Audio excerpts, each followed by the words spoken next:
Today's question comes from Madrid. Christian asks, what should we do with embeddable code in things like widgets and infographics? Should we include the rel nofollow attribute by default? Or advise the user that the code includes a link and give him the option of not including it? So my answer to this is colored by the fact that we have seen a ton of people trying to abuse widgets and abuse infographics. We've seen people who get a web counter and they don't realize that there's mesothelioma links within there. So I've done a previous video where I talked about the criteria for widgets. Does it point back to you or to a third party?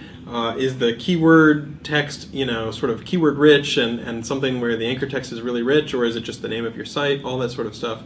But I would not rely on widgets and infographics as your primary way to gather links. And I would recommend putting a nofollow, especially on widgets, because most people, when they just copy and paste a segment of code, they don't realize what all is going with that. And it's usually not as much of an editorial choice because they might not see the links that are embedded within that widget.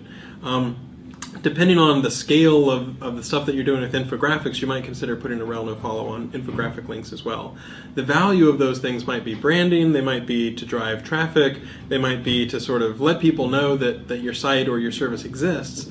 But I wouldn't expect a link from a widget to necessarily carry the same weight as an editorial link freely given where someone is recommending something and talking about it in a blog post, that sort of thing.